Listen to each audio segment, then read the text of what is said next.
Hello everyone, welcome to Global Trust TV. Today we have two major developments from Washington that could reshape the Middle East. President Trump has signed an unprecedented security order for Qatar, and at the same time he has unveiled a new plan to end the Gaza war. Let's start with Qatar. President Trump has signed an executive order promising unprecedented U.S. protection for Qatar. Washington says any armed attack on Qatar will be treated as a threat to America's peace and security.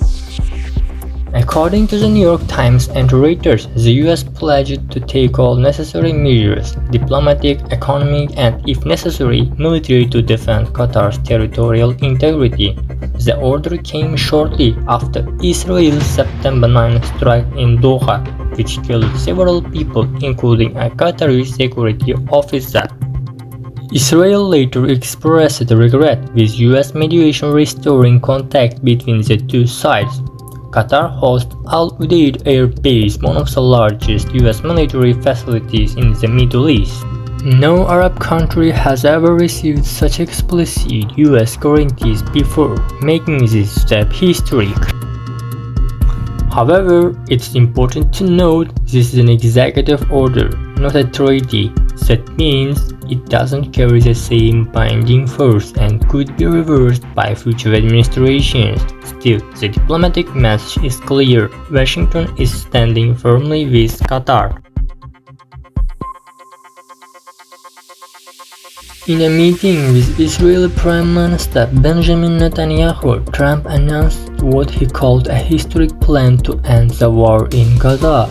He described it as one of the greatest days in history of civilization. The plan lays out around 20 principles: phased ceasefires, limited Israeli troop withdrawals, release of hostages held by Hamas, and exchange of Palestinian prisoners. The proposal includes a temporary peace council with possible involvement from Egypt and Qatar to oversee daily governance in Gaza. Hamas members who disarm could be granted amnesty, while others might face exile. But challenges remain. Hamas has dismissed the plan as failing to protect Palestinian interests. Inside Israel, Netanyahu's far-right allies have already rejected some of its terms. Experts say this is more of a framework for future talks than a final deal. Both Hamas and factions within Israel could still block progress if they see political risks. Taken together, Trump's security order for Qatar and his Gaza peace plan show Washington's deeper involvement in Middle Eastern conflict. But while the promises are bold, the road to real change remains full of obstacles. This is Global Trust TV. Thank you for watching. Don't forget to like, share and subscribe for more fact-based world news.